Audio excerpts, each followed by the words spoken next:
네, 요즘 세상이 참 혼란스럽죠. 그리고 여기저기에서 이제 두려움, 그리고 그에 편승한 거짓 뉴스, 그리고 정죄와 혐오, 이런 것들이 참 난무합니다. 특히 이제 코로나19 바이러스로 인해서 더욱 그러한데, 일부 목회자들이 이것을 중국이 이제 선교사들을 박해하고 이제 추방한 것에 대한 하나님의 심판이다, 이렇게 설교를 하고, 또 그에 동조하거나 신앙인이든 신앙인이 아니든 중국인에 대해서 분노하고 혐오하는 그런 일들이 많습니다. 그런데 과연 그럴까요? 중국에 대한 하나님의 심판일까요? 또 어느 목사는 전염병은 하나님이 주시는 것이다, 그런 이야기를 했다고 그러던데 정말 그럴까요? 신천지는 어떨까요? 대구 신천지 집회로 인해서 바이러스가 급격히 확산되고 있는데 이건 역시 하나님의 심판일까요? 신천지의 경우는 이걸 통해서 그들의 어떤 이단 사이비성, 그리고 신분을 속이는 은폐성과 폐쇄성, 이런 것들이 이제 알려지면서 온 국민이 이제 신천지에 대해서 알게 된 것은 다행인데 정말 하나님의 심판일까요? 내심 그랬으면 하는 마음이 없는 건 아니겠지만 정말 그럴까요? 자, 그렇다면 중국과 관계없는 나라들, 그것도 선량한 사람들이 바이러스에 감염되는 것은 뭘까요? 우리나라는 물론 전 세계에서 지금 감염되고 죽은 사람들은 뭘까요? 신천지와 관계없는 사람이 또 감염되는 건 뭘까요? 그것도 하나님의 심판일까요? 그 중에 기독교인들도 있는데 그것도 하나님의 심판일까요? 이뿐만 아니죠.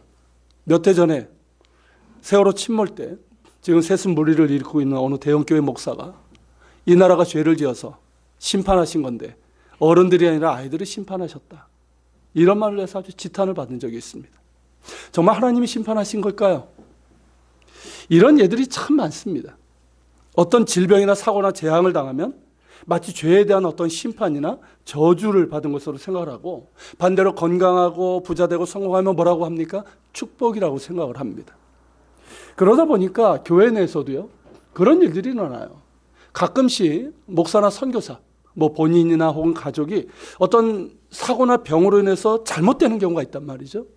그러면 그런 생각을 갖고 있는 사람이 있어요. 마치 죄를 지은 게 있어서, 뭔가 잘못한 게 있어서 저렇게 됐다는 거죠. 목사가 선교사인데 어떻게 그런 일이 있을 수 있냐는 것이죠. 뭔가 잘못한 것이 있어서 그렇다라는 그런 생각을 하고 있는 사람들이 있어요. 교인들도 마찬가지예요. 교회 열심히 다니고 또 이제 신실하고 봉사도 열심히 하는 그런 분인데 병에 걸리고, 그리고 이제 본인이나 가족이 사고를 당하는 일들이 있단 말이죠. 그에 대해서도 마치 어떤 죄가 있어서 그런 것처럼 말하고 생각하는 이들이 있다는 거예요. 그런데 정말 그럴까요? 오늘 본문에 보면 이와 같은 주장이 난무합니다. 여러분, 본문 1절에 보면 그때 마침 두어 사람이 와서 빌라도가 어떤 갈릴리 사람들의 피를 그들의 제물에 섞은 일로 예수께 아뢰니, 이런 말로 시작을 합니다. 자, 일단 이 사건을 한번 보세요. 평범한 사건이 아니죠. 오히려 엽기적이고 잔인한 일이에요. 그러니까 유대 총독 본디오 빌라도가 갈릴리 사람들의 피를 뭐하고 섞었다는 거예요? 그들의 제물과, 즉 성전에서 희생제물로 드리는 그 짐승의 피와 사람들의 피를 섞었다는 거예요. 얼마나 엽기적인 일입니까 이게? 끔찍한 일이죠. 왜 그런 일이 있었는지에 대해서는 본문에 나와 있지는 않지만 성경 외의 자료를 통해서 우리는 충분히 짐작할 수 있어요. 그 대표적인 게 뭐냐면 요세푸스예요. 요세푸스는 이제 주 70년에 로마에서 예루살렘이 파괴될 때 살았고, 또한 그때 그 전쟁을 기록했던 유대인 역사가입니다. 그런데 전쟁에 대한 역사뿐만 아니라 유대 고대사라고 해서 이스라엘의 역사를 다 기록을 해가지고 성경에는 없는 신구약 중간사 있죠. 그리고 예수님 당시 그런 많은 그런 것들에 대해서 그 정보를 얻을 수 있는 아주 귀한 자료예요. 거기에 보면 유대 총독 빌라도에 대한 기록이 나옵니다. 빌라도는 뇌물을 좋아하고 잔인하고 공평하지 않는 재판으로 인해서 평판이 좋지 않았던 사람이에요. 그리고 황제의 신임을 받지 못했던 사람이고, 그리고 이제 공균이 이제 유대인들을 자극하고 동요한 일을 했단 말이죠. 한 번은 어떤 일이 있었냐면 로마의 군대 깃발, 그 깃발에 보면 독수리나 이런 그런 그 로마가 숭배하는 그런 것들이 있단 말이죠. 그런 것들과 로마의 신들을 상징하는 것들을 예루살렘 성 안으로 집어넣으려고 했었어요. 이는 일종의 분문주를 깬 거예요. 로마의 폼페이가 예루살렘을 이제 함락을 했을 때 그때부터 이 폼페이가 뭐라 했냐면 예루살렘 성 내에는 로마의 어떤 신상을 짓지 않는다. 이게 불문율이 있었어요. 근데 이것을 깨버린 거예요. 그러니까 이런 일들로 유대인들을 자극했고 또 한 번은 이제 예루살렘의 식수난, 아무래도 물이 부족하니까 인구는 많아지고 그러니까 식수난을 해결하겠다고 해서 수로 건설을 했는데 그 비용을 성전세를 끌어다가 쓴 거예요. 그러니까 유대인들은 어떻습니까? 이에 대해서 이제 항의를 하니까 그거를 아주 잔인하게 진압을 하면서 상당히 많은 사람들을 죽였어요. 이렇듯 이제 유대인들의 어떤 신앙과 관습을 조롱하고 자극하고 동요하는 일들을 했던 사람이 바로 빌라도인데 본문에 나오는 사건도 그와 비슷할 겁니다. 자, 이 사건은 갈릴리에서 온 유대인들이 성전에서 희생제사를 드릴 때 이들이 반란을 꾀한다고 어떤 정보가 있었을 거예요. 실제로 이제 갈릴리 사람들이 그런 일들이 있었거든요. 그러니까 이런 정보를 듣고 이 빌라도가 어떻게 한 걸까요? 군대를 집어넣어서 이들을 그 자리에서 죽여버린 거예요. 지금 성전에서 희생제사를 드리고 있는데 그러면서 죽이니까 어떻게 됩니까? 희생제물의 그 짐승의 피와 이들의 피가 뒤섞여 버리게 되는 거죠. 그걸 얘기하고 있는 거예요. 참으로 잔인하고 이는 단순한 학살이 아니라 성전을 더럽히고 오염시킨 그런 악행이었습니다. 이에 대해서 이 사건에 대해서 예수님께 알린 거예요. 아직 예수님께서 예루살렘에 이르지 않으셨고 지금처럼 SNS로 빨리 보급되는 게 아니니까요. 자, 이 정도 사건이면 어떻습니까? 굉장히 이제 뉴스거리가 되고 사람들이 분노할 수밖에 없죠. 그러면서 예수님의 반응이 어떠할지를 알고 싶었을 거예요. 그리고 무언가 합당한 그에 적합한 어떤 대응을 원했을 겁니다. 즉 빌라도를 정죄하시고 내가 그를 벌하겠다, 곧 벌하겠다는 어떤 이런 것 말이죠. 그런데 예수님께서 하신 말씀은 어떠합니까? 그와는 달랐어요. 자, 2절 3절입니다. 자, 뭐라고 말씀하십니까?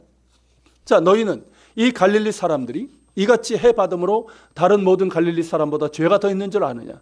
너에게는이 아니라 너희도 만일 회개하지 아니하면 다 이같이 망하리라. 무슨 뜻입니까? 빌라도의 죄가 아니라 갈릴리 사람들의 죄를 말씀하시고 있고 이 사건을 보고하고 있는 이들의 죄에 대해서 말씀하고 있단 말이죠. 무슨 뜻일까요? 자, 이뿐만 아니라 또 하나의 사건을 예수님께서 직접 이제 거론하시면서 같은 말씀을 하셨죠. 4절 5절이에요. 또 실로암에서 망대가 무너져 치여 죽은 18사람이 예루살렘에 거한 다른 사람보다 죄가 더 있는 줄 아느냐? 너에게는 아니라 너희도 만일 회개하지 않으면 이와 같이 망하리라. 자, 일단 실로암 이 망대가 무너진 사건에 대해서 보면 이 실로암은 어디 있냐면요. 예루살렘이 있으면 성전이 맨 꼭대기에 있고 이렇게 남쪽으로 이제 경사가 되어 있습니다. 경사면 맨 밑에 있어요. 그러니까 이제 급격한 경사 밑에 있고 또 동쪽에도 기드론 골짜기가 있기 때문에 이렇게 남쪽과 동쪽이 이렇게 절벽으로 되어 있어요. 그런 곳에 있는 실로암 못이 있어요. 일종의 이제 물 저장고죠. 근데 거기에다가 그런 경사면에다가 망대를 짓는 것은 어떻습니까? 쉬운 일이 아니에요. 그러니까 어쨌든 이제 그렇게 지었는데 그래서 참 힘든 공사였는지 아니면은 이게 부실 공사였는지 그 망대에 있었던 혹은 밑에 있었던 사람들이 이 망대가 무너지면서 18명이 죽은 사건이라는 거죠. 자, 이 사건은 이미 발생한 일이었고 예수님께서 이미 다 아는 사건이에요. 이 사건에 대해서 말씀하신 거예요. 그런데 여기서도 뭘 언급하셨습니까? 죄를 언급하셨고 만일 회개하지 않으면 다 이와 같이 망하리라라고 말씀하셨어요. 이게 무슨 뜻일까요? 그리고 왜 이렇게 말씀하셨을까요? 우리가 이제 크게 두 가지로 볼 수 있는데 그 첫째는 뭐냐면 먼저 본문의 행간을 볼 수가 있어요. 즉 본문에 생략되어 있지만 사람들과 예수님 사이에 오간 어떤 말이 있다는 겁니다. 그것이 뭐냐면 당시 유대인들, 특히 바리새인들은 사람이 어떤 불행이나 어떤 재앙을 당하게 되면 그것이 죄의 결과라고 보았던 거예요. 그러니까 죄에 대한 처벌이라는 것이죠. 반대로 사람이 평탄하고 잘 되면 그 사람의 선행에 대한 복이라 그렇게 이제 본 거예요. 모든 바리새인들이 그랬던 건 아니지만 그런 이해가 일반적이었습니다. 그리고 그들이 근거로 내세운 게 뭐냐면 신명기예요. 자, 신명기에 보면 어떤 내용이 있습니까? 순종하는 자에게 복을 주시고 불순종하는 자에게는 저주가 선언되고 있죠. 이것을 인용한 거예요. 틀린 말이 아니에요. 하나님께 순종하는 자에게는 약속하신 복이 있고 불순종하는 자에게 임하는 저주가 있어요. 심판이 있어요. 그런데 예수님 당시에는 이것을 어떻게 적용했습니까? 뒤집어서 정반대로 적용을 한 거예요. 문제는 이해가 되십니까? 분명히 순종하는 자에게 약속하신 복이 있고 불순종하는 자에게 임하는 심판이 있는 건 맞는데 이걸 뒤집어서 적용하면 어떻게 됩니까? 축복받은 건 그 사람이 순종해서야. 이 사람이 고통 가운데 있는 건 뭐예요? 이 사람이 불순종해서 그런 거야. 이렇게 뒤집어서 적용을 한 거예요. 옳습니까? 이건 아니에요. 이건 굉장히 문제가 있는 해석이에요. 그러니까 이런 이제 저주받은 이유는 뭐냐? 불순종한 거다. 그리고 저주받은 자의 범위에다가 누구까지 포함시켰냐면 가난한 자들, 병든 자들, 그리고 이방인들도 여기에 포함을 시켜버린 거예요. 여러분 이런 식의 생각을 뭐라고 합니까? 아, 이 사람이 잘 되고 막 세상적으로 잘 되고 그런 거 보고 이 사람은 순종하고 이야 복 받은 거래. 그렇지 않고 막 가난하고 병들고 막 고통당하고 있는 사람들 보면 이 사람은 저주받은 거야. 지은 죄가 많아. 이런 걸 뭐라고 그럽니까? 이걸 인과론이라고 그래요. 인과론. 다르게는 인과응보라고 그러죠. 인과응보의 세계관이에요. 그렇게 된 데는 원인이 있다는 거예요. 지금 잘 되고 축복을 받은 데는 과거에 뭐가 있어서 잘한 게 있어서 그런 것이고 지금 고통과 저주를 받은 것은 과거에 잘못한 것이 있어서 그렇다는 거예요. 물론 본인이 잘못하고 잘한 것도 있죠. 그렇지만 그런 차원이 아니에요. 죄의 문제 차원을 얘기하고 있어요. 자, 이러한 인과응보의 이런 인과론적인 세계관. 여러분 이게 얼마나 광범위하고 뿌리가 깊은지 아십니까? 사실 인류 전체가 사람들 보면 이런 생각을 갖고 있는 사람들이 얼마나 많은지 몰라요. 교인들조차도 그래요. 동서고금을 통해서 우리가 볼 수가 있습니다. 특히 우리나라는 어떨까요?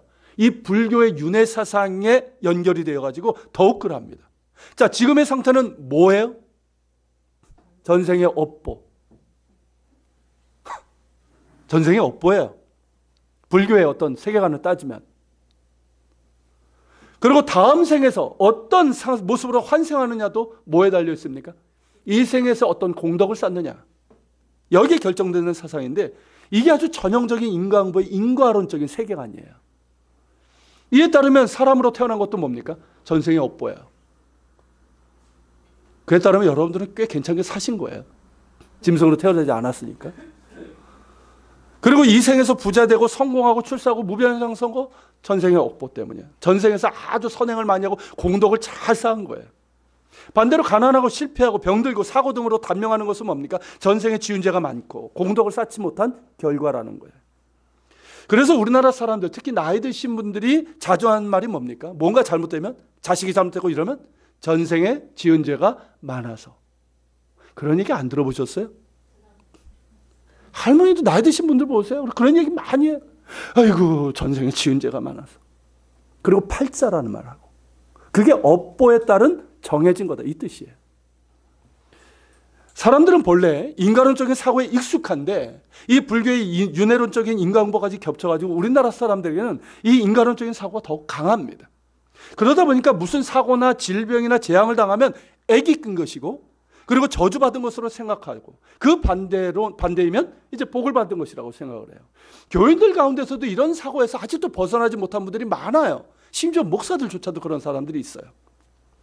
그래서 세상적으로 축복받은 사람은 순종한 자이고 저주받은 자는 불순종하고 죄를 지은 자다. 이렇게 생각을 한단 말입니다. 여러분 이런 인과응보적인 인과론적인 이런 세계관, 이런 생각 옳은 걸까요? 여러분들은 어떻게 생각하십니까? 그리고 그렇게 생각하는 것이 성경적으로 옳은 걸까요? 욥기에 보면 하나님의 판단이 나오죠. 자, 우리가 아는 것처럼 욥은 어떤 사람이었습니까? 동방의 큰 부자였어요. 그냥 부자가 아니었어요. 그러니까 요즘으로 하면 세계 최고의 갑부 이런 정도의 사람이었어요. 그리고 유력한 자였어요.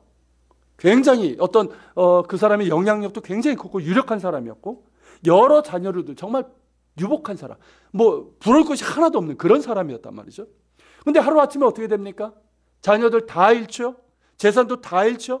견딜 수 없는 병까지 얻었습니다. 그리고 그의 아내까지 떠나버렸어요. 하루아침에 모든 것을 잃고 알거지가 되었고 노숙자가 되었고 그리고 실패자가 됐고 죽을 만큼 고통스러운 질병까지 얻게 되었던 거예요. 그러니까 뭐라고 탄식합니까? 내가 죽기를 원한다고 그러죠. 그런데 그에게 새 친구가 찾아왔어요. 세 명의 친구가. 자, 그들이 한 말이 뭡니까? 위로한답시고 한 말이 뭐였어요? 야, 우리가 보니까 네가 지은 죄가 있어서 그래. 네가 이렇게 된 것은 너의 죄 때문이야. 야, 이렇게 끔찍한 재앙을 당하는데 네가 하나님 앞에 죄를 범하지 않았으면 어떻게 이런 일이 일어나? 네가 죄를 져서 하나님이 너를 벌 주신 거야. 그러니까 빨리 회개해. 많이 듣던 말 아닙니까? 어디선가 많이 듣던 말 아니에요? 이런 식으로 말을 했어요. 근데 욥은 뭐라고 답변을 합니까? 아니라고. 내가 완전히 죄가 없는 것은 아니지만 나는 하나님을 신실하고 정말 순전하게 경외를 했고 그분을 순종했고 내 재물을 가지고도 얼마나 많은 사람들을 내가 돕고 섬기고 순종했는지 모른다고. 나는 악인에게나 해당되는 이런 재앙을 받을 만한 죄를 범한 적이 없다고. 욥이 그렇게 항변하잖아요. 여러분, 욥기에서 이 욥과 새 친구의 논쟁이 바로 이거예요. 그러면서 새 친구는 어떻게 합니까? 계속해서 욥을 정죄해요. 세 번에 걸쳐서. 참 집요한 사람들이에요. 세 번에 걸쳐가지고 그 내용을 보세요. 얼마나 길지 몰라요. 그러면서 계속해서 욥을 정죄하고. 그러니까 어떻습니까? 그건 위로가 아니에요. 위로가 아니라 뭡니까? 더 고통스럽게 만드는 거예요. 아예 사람을 죽여버리는 거예요. 그들이 가졌던 세계관이 바로 인과론이에요. 인과응보적인 세계관이에요. 그런데 여러분, 욥과 새 친구 중에 누가 더 옳습니까? 자, 여러분들이 욥기를 모른다고 했을 때, 모른다고 생각하고 여러분들은 누가 옳다고 생각하실 겁니까?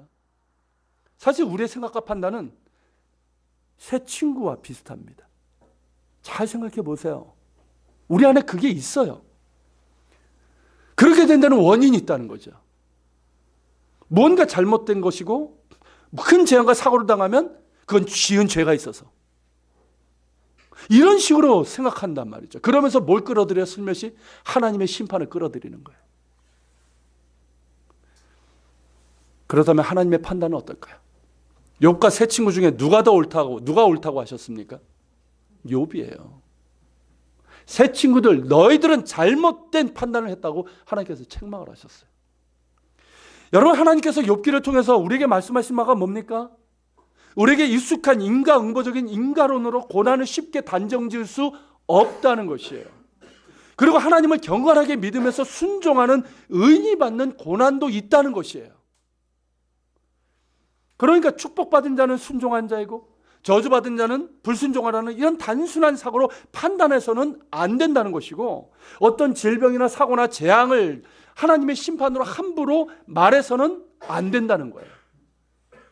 만약 그렇게 생각하고 그렇게 말한다는 것은 그 자신이 뭐가 되는 겁니까? 심판자가 되는 거예요. 그 자신이. 맞죠?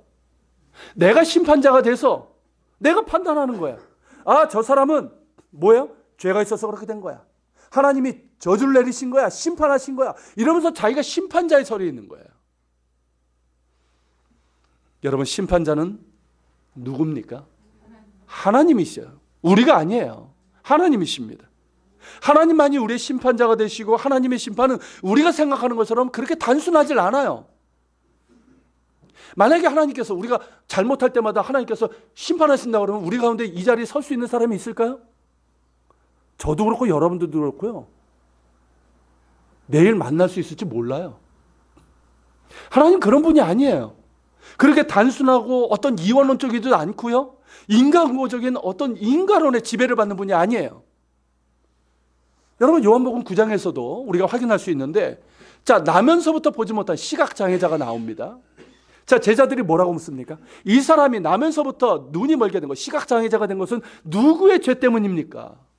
이게 그 당시에 사람들의 사고예요. 우리에게 익숙한 사고죠. 우리나라도 그렇지 않습니까? 자, 인간론에 익숙한 이 사람들의 일반적인 대답은 뭘까요? 부모의 죄 때문입니까? 아니면 이 사람의 죄 때문입니까? 그런데 예수님의 대답은 뭐였습니까? 부모의 죄도 아니고 이 사람의 죄도 아니다. 그에게서 하나님이 하신 일을 나타내고자 하심이라고 하시면서 그를 고쳐주셨단 말이죠. 여러분, 누구나 선천적인 어떤 장애나 병이 있다고 해서 그것이 죄로 인한 것이 아닙니다. 사람들에게 익숙한 어떤 인과론적인 인과응보적인 인과론을 거부하신 거예요. 오히려 그것을 통해서 하나님이 하시는 일이 나타날 수 있다라고 말씀하셨어요.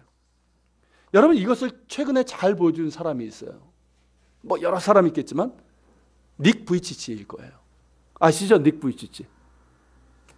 이 사람이 원래 호주 태생인데 지금 미국에 살고 있지만 태어나면서부터 어떻게 됐습니까? 두 팔이 없고 두 다리가 없는, 다리가 있긴 있어요. 근데 여기에 붙어 있어요. 요만한 발이 있어요.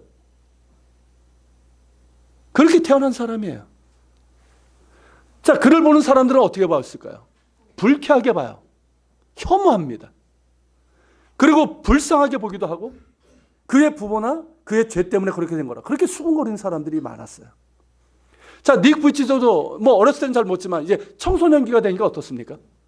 자신의 그런 모습을 보면서 그런 어떤 사람들의 말과 행동을, 그런 시선을 이제 받다 보니까 그러면서 하나님을 원망한 거예요. 그러면서 자살을 하려는 그런 시도도 여러 번 했었어요.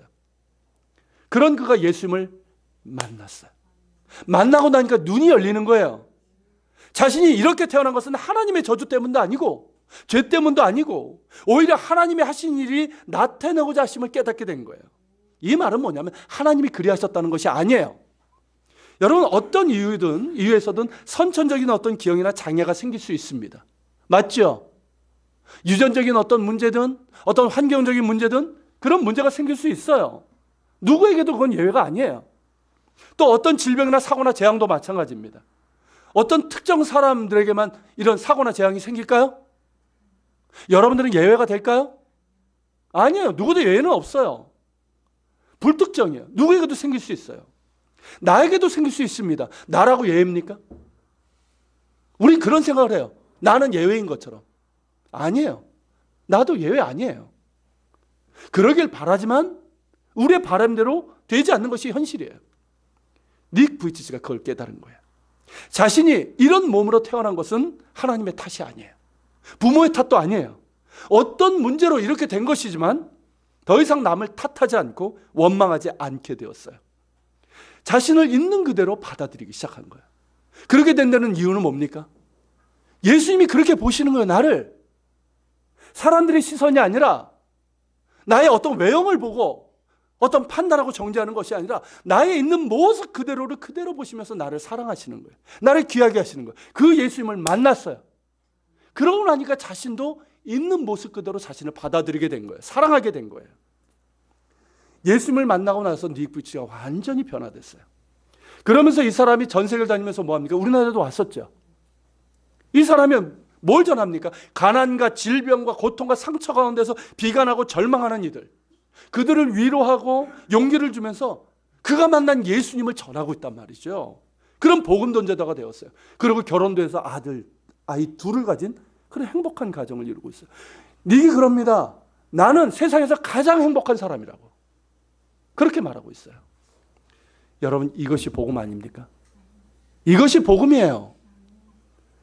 복음은 우리의 내면과 생각을 바꿉니다. 복음은 우리의 인생의 참된 의미와 가치를 보게 합니다. 복음은 우리를 하나님의 사랑으로 이끌어요. 이게 복음이에요. 복음은 우리를 사랑하셔서 이 땅에 오셨고 죄로 인해서 죽을 수밖에 없는 우리를 대신해서 십자가의 그 고난을 당하시고 부활하신 예수님을 보게 합니다. 복음은 하나님의 사랑 앞에서 십자가에 달리신 예수 그리스도의 은혜 앞에서 나의 죄인됨을 보게 하는 거예요. 나의 죄인됨을. 죄로 인해서 죽을 수밖에 없는 나를 보게 하시는 거예요. 내가 얼마나 악한 죄인인지를 깨닫게 하는 거예요. 동시에 복음은 뭡니까? 나의 죄만을 보게 하시지 않아요. 그런 나를 사랑하시는 하나님의 사랑을 보게 하는 거예요. 나의 죄를 사해 주시는 하나님의 은혜를 보게 하는 거예요. 그 은혜로 말미암아 죄인인 내가 의롭다 인정을 받는 이 어처구니 없는 일이 일어나게 되는 거예요. 이게 복음이에요. 어떻게 내가 하나님 앞에 의롭다함을 받을 수 있습니까? 이 어처구니 없는 일이 일어나는 것. 이게 복음이에요. 하나님을 대적하던 내가 그 죄로 인해서 하나님의 심판을 받을 수밖에 없는 내가 하나님의 자녀가 되는 이 말도 안 되는 일이 일어나는 것. 이게 복음이에요. 그 사랑을 알고 나니 나는 어떻습니까?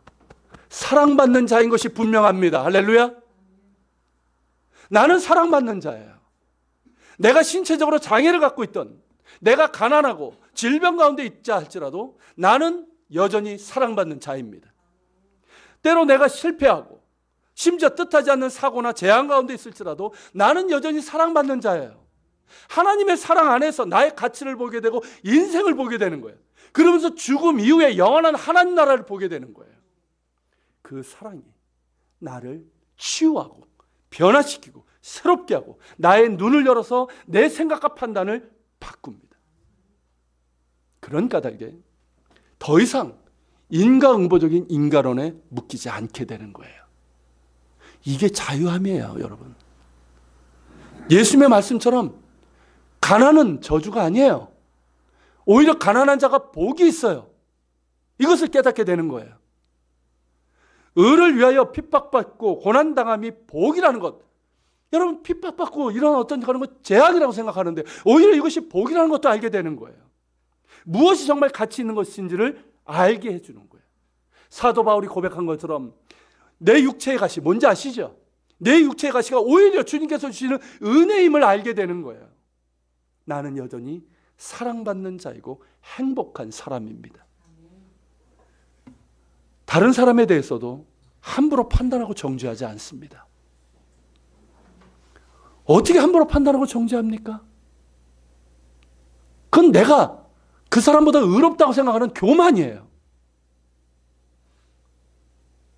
나 역시 죄인이고 죄인임에도 불구하고 값없이 하나님의 은혜를 받아서 의롭다 인정함을 받았을 뿐이에요. 그런 내가 어떻게 다른 사람을 정죄하고 판단합니까? 그 사람이 고통과 재앙 가운데 있을지라도 죄 때문이라고 불순종한 자라고 함부로 판단하지 않습니다. 혐오하지도 않습니다. 오히려 긍휼히 여기는 마음으로 함께 울고 함께 웃는 자로 다가섭니다. 내가 만난 예수님의 사랑을 전하면서 위로하고 그를 하나님의 사랑으로 이끄는 거예요. 이것이 여러분 복음을 만난 사람의 마땅한 모습이 아닐까요? 예수님의 말씀이 바로 이거예요. 함부로 인과응보적인 인간론으로 판단하고 정죄하고 혐오하지 말라는 것입니다. 그렇다면 지금 우리에게 필요한 태도는 뭘까요? 이번 바이러스, 중국에 대한 하나님의 심판이라는 심판론이 아니라 중국을 위해서 기도하는 것이고 돕는 거예요. 물론 그들이 회개해야 되는 건 맞습니다. 왜냐하면 이건 뭡니까? 이 바이러스 요즘 생기는 바이러스는 다 뭡니까? 인재예요. 사람의 무분별한 욕심 때문에 생긴 재앙들이에요. 그리고 중국 공산당 독재 구조적인 문제 때문에 확대된 재앙이기 때문에 회개하고 돌이켜야 하는 게 맞아요.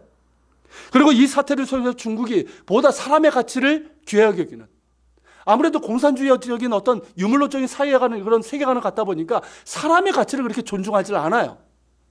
그들이 사람의 가치를 존중히 여기고 선교의 문이 다시 열릴 수 있도록 우리가 기도해야 됩니다. 그러나 인간론적인 심판론이나 혐오나 분노에서 벗어나야 돼요. 우리가 적어도 복음을 만난 사람들이라면 그러는 것이 마땅합니다. 더불어 우리가 우리 자신도 그렇고 다른 사람이 어떤 사고나 고통에 대해서도 우리가 인간론적인 편협한 사고에서 벗어나야 될 것이고 심판자가 아닌 겸손한 태도가 필요합니다. 누구도 예외가 없어요. 즉 그러한 일이 나만 피해가야 될 이유는 전혀 없는 거예요. 우리는 다만 하나님의 긍휼을 구하는 거예요. 그렇지 않습니까? 그러니까 우리가 하나님 앞에 엎드리고 하나님의 도우심을 구하는 거예요. 그렇지만 여러분, 우리가 정말 기억해야 될 것은 우리가 얼마나 연약하고 유한한 존재를 기억해야 되는 거예요. 설령 우리가 큰 문제 없이 정말 비교적 평탄하게 그렇게 살았다 한들 우리는 반드시 재앙을 만나게 됩니다. 그 재앙이 뭡니까? 죽음이에요. 죽음이라는 재앙을 우리는 만나게 돼요. 누구도 피할 수 없습니다. 인간은 누구나 죽습니다. 사고로 죽든 질병으로 죽든 전쟁으로 죽든 무병장수하여 죽든 언제나 죽습니다. 시간의 차이만 약간 차이 있을 뿐이에요. 어떻게 죽느냐 그 정도만 있을 뿐이에요. 누구나 죽어요. 그것이 우리 인간의 가장 깊고 어두운 실존입니다. 그 누구도 여기서 벗어날 수 없어요. 죽음 앞에서 우리가 할 수 있는 게 뭘까요? 뭘 할 수 있을까요? 아무것도 할 수 있는 게 없어요. 그러나 우리가 꼭 기억해야 될 게 뭐냐면 모든 재앙의 결국인 이 죽음과의 싸움은 우리가 아니라 하나님이 하신다는 거예요.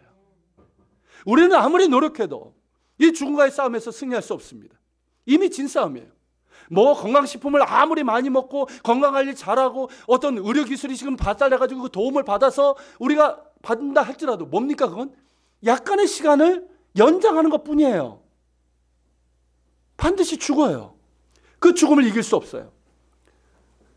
그러나 세상을 창조하시고 생명의 근원이신 하나님만이 죽음과의 싸움에서 승리할 수 있습니다.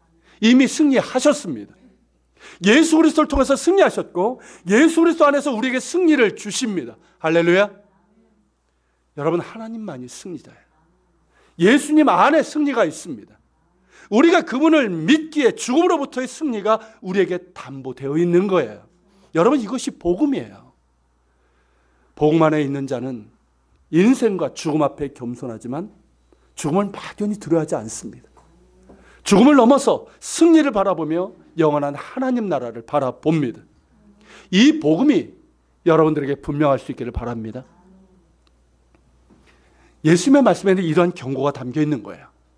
그러니까 앞에서 말씀드린 것처럼 축복받는 자는 순종한 자이고 저주받은 자는 불순종한 자이고 죄에 대한 벌이라는 이런 인간보적인 인간론에 대한 경고이고요. 그러므로 그 알량한 자기 의를 가지고 함부로 다른 사람을 판단하고 정죄하고 혐오하지 말라는 것입니다. 더불어 인생과 죽음 앞에 겸손하라는 거예요. 그런 사고와 재앙을 당한 자들이 죄가 많아서 그렇게 된 것도 아니고 그런 사고와 재앙이 너라고 피해가는 법이 없다는 것이죠. 겸손하라는 거예요.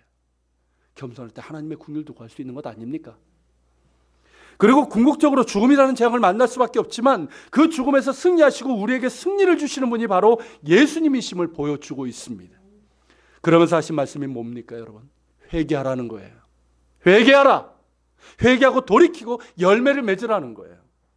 이에 대해서 하나의 예를 드셨는데 좀 더 구체적으로 말씀하셨어요. 자, 어떤 사람이 포도원에 무화과나무를 심었어요. 자, 포도원에 왜 무화과나무를 심었을까요? 포도나무를 심지. 그거 아십니까? 지금도 그래요. 과수를 심을 때 동일 그 과수보다 중간중간에 다른 과수를 심으면 훨씬 더 결실이 잘 되는 거. 제가 경험적으로 아는 건 아니고 뭐 들어서 저도 조금 알고 있습니다. 그래서 이제 심은 거예요. 자, 여기서는 이스라엘을 의미하죠. 자, 그렇게 무화과나무를 심고 3년째 와서 보니까 열매가 없는 거예요. 그러니까 포도원 주인이 뭐라고 합니까? 야, 열매 못 치니까 찍어내버리라. 그런데 무화과나무는요, 3년이 지나면 열매를 맺기 시작합니다. 근데 3년이 됐을 때 열매를 맺지 못하는 나무는 어떻게 될까요? 그 다음에도 열매를 맺을 가능성이 없어요. 근데 무화과나무는요, 다른 용도가 없어요.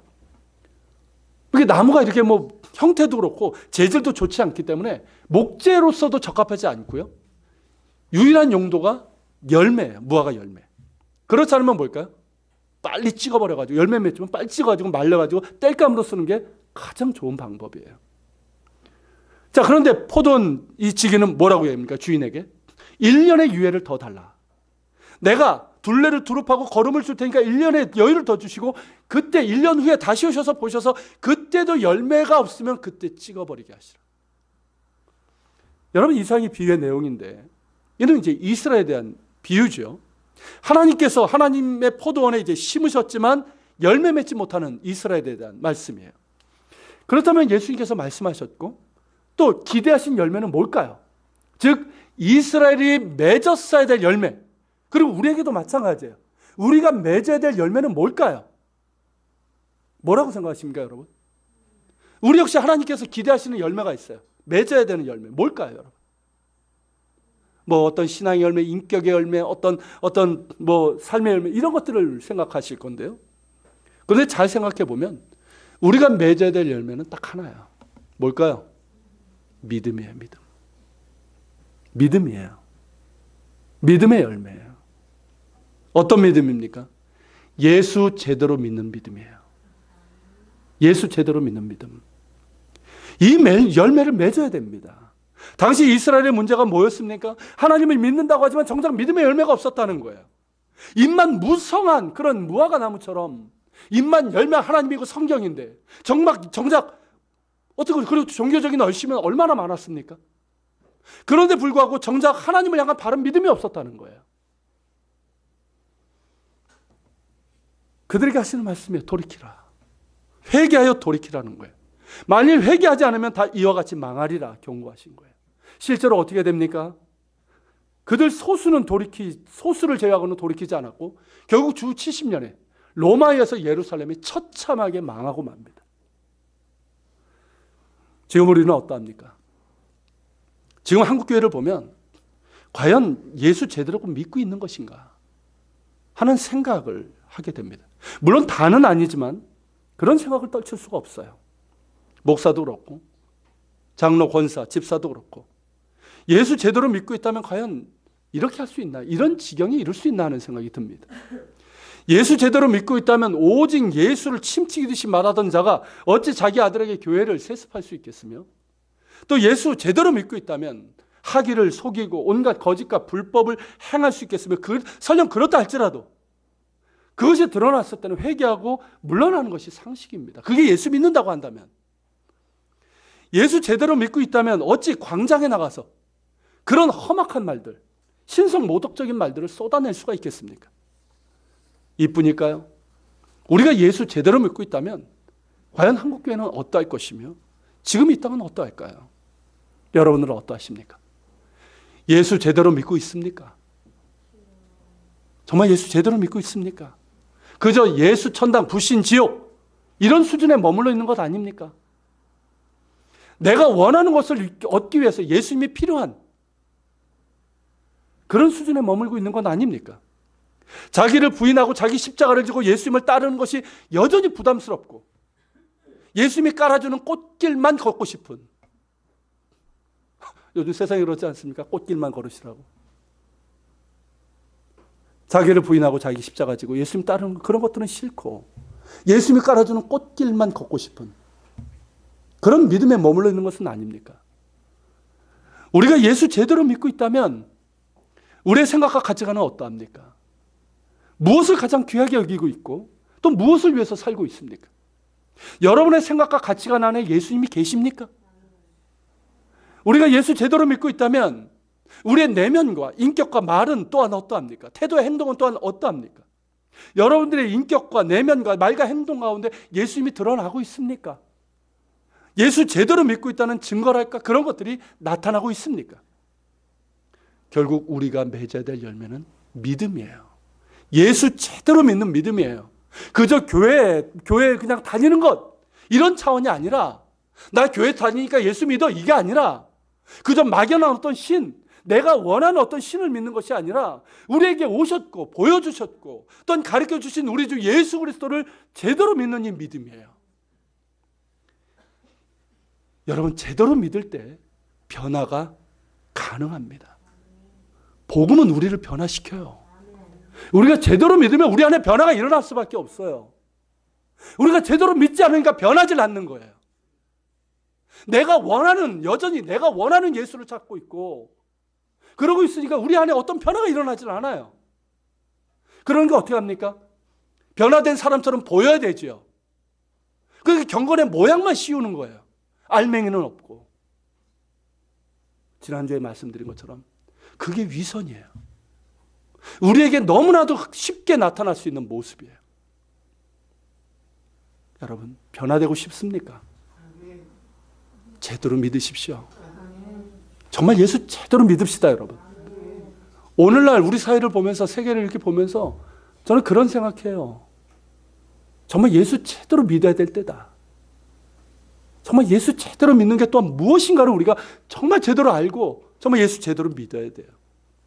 제대로 믿을 때 변화가 일어나고 정말 하나님께서 원하시는 성장과 성숙함이 우리 가운데 일어나게 되는 거예요. 제대로 믿을 때 우리가 정말 예수님 닮은 인격과 삶이 가능해지는 거예요. 여러분, 예수님께서 마지막 때 무엇을 보시겠다고 하셨습니까? 사람들이 마지막 때가 가깝다 그런 얘기를 많이들 하는데, 근데 예수님께서 마지막 때 보시겠다는 게 뭔지 아십니까? 믿음이에요. 내가 마지막 때에 믿음을 보겠다고 말씀하셨어요. 그 믿음은 뭡니까, 여러분? 앞서 말씀드린 것처럼 나 교회 다녀, 그런 거 아니에요. 입으로만 주여 주여 하는 것이 아니라, 그리고 무언가 종교적인 어떤 행위, 열심을 내는 것도 아니고 예수 제대로 믿는 믿음이고 말씀에 따라 사는 순종이고 예수님을 전하는 거예요. 예수님께서 행하신 것처럼 용서하고 사랑하며 또 작은 자들을 섬기는 거예요. 먹고 사는 일상에 매몰되는 것이 아니라 먼저 하나님 나라와 의를 구하는 이 믿음이에요. 이 믿음을 보시겠다고 하셨어요. 이 믿음이 있는 자는 주님의 우편으로 모으시고 그렇지 않은 자는 왼편으로 모아 영원한 생명과 영원한 죽음으로 심판하시겠다 말씀하셨어요. 여러분에게 이 믿음이 있습니까? 지금 이 시간 예수님께서 여러분들을 보실 때 지금 말이에요. 지금 여러분들을 예수님께서 보실 때 이 믿음이 있냐는 것입니다.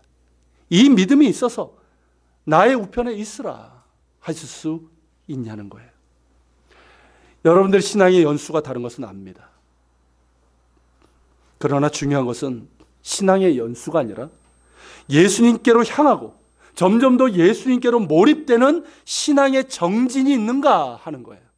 이게 중요합니다. 그래서 예수님께서는 회개하고 열매를 맺으라고 말씀하시는 거예요. 회개하고 돌이키라는 것이죠. 뭐에서 돌이키라는 겁니까? 내가 주인 되어서 나의 상처와 욕심과 세상의 유혹을 따라서 살았던 나의 마음과 생각과 삶의 방향이 예수님께로 돌이키는 것을 말하는 거예요. 죄로부터 돌이켜서 하나님께서 기뻐하시는 삶을 살아가라는 것이에요. 여러분, 돌이켜야지 예수님이 보입니다. 돌이키지 않으면 예수님이 안 보여요. 돌이켜야 예수가 보입니다. 돌이켜야 예수님께로 향할 수가 있어요.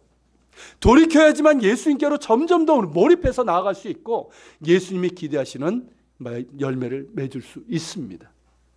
여러분, 돌이켜야 됩니다. 이것이 믿음이에요. 돌이켜서 예수님께로 향하는 것이 바로 믿음이고 그것이 예수 제대로 믿는 거예요. 여러분의 믿음은 누구를 향해 있습니까? 신앙의 정도를 얘기하는 게 아니에요. 여러분들의 믿음은 누구를 향해 있습니까? 아직 믿음이 약하고 어릴 수 있어요. 그렇지만 여러분의 믿음이 누구를 향해 있냐는 거예요. 여러분들의 생각과 관심사가 어디를 향해 있습니까? 여러분들이 사랑하는 대상은 누굽니까? 여러분들이 가장 우선시하고 가치 있게 여기고 가장 존귀하게 여기는 대상은 누굽니까? 그 대답들에 대해서, 그 질문들에 대해서 예수님이라고 대답할 수 있기를 바랍니다. 이것이 믿음이에요. 이 믿음을 보시겠다고 하신 거예요. 이 믿음이 바르게 설 때 열매를 맺을 수 있습니다. 여러분, 회개하고 예수 믿으십시오. 돌이키십시오. 지금 그릇된 길로 가고 있다면 돌이켜 다시 예수 방향으로. 참 이 말 좋은 것 같아요. 예수 방향으로 가라. 그런 책도 있는데 예수 방향으로 가십시오. 예수님께로 돌이키고 예수님께로 점점 더 몰입되는 그 돌이킴이 계속해서 있기를 바랍니다. 그래서 하나님께서 기대하시고 원하시는 믿음과 그로 인해서 주어지는 많은 열매를 맺어서 하나님께 영광 돌리고 하나님 나라에서 주의 우편에 설 수 있는 우리 모두가 될 수 있기를 축원합니다. 같이 기도합시다. 오늘 말씀을 기억하면서 기도합시다. 오늘 예수님께서 하신 말씀은 또 사람들이 했던 말은 우리 자신에게서 너무나도 쉽게 보이는 모습이에요. 또 이 땅에 너무 난무하고 있는 그런 모습입니다. 하나님, 우리가 그런 마치 내가 심판자가 된 것처럼 그런 인간보적인 인간론으로 함부로 하나님의 심판을 거론하고 저주하고 혐오하고 정죄하는 그런 어리석음에서 벗어나게 하시고 겸손하게 하시고 오히려 하나님, 우는 자들과 함께 울고 함께 웃는 저희들 될 수 있도록 도와주시옵소서. 그러한 겸손하게 하시고 하나님, 정말 우리가 주님께서 원하시는 믿음의 열매를 맺게 하여 주옵소서. 제대로 믿길 원합니다. 예수 제대로 믿게 하여 주시옵소서. 우리 같이 기도하며 주님 앞에 나아갑시다.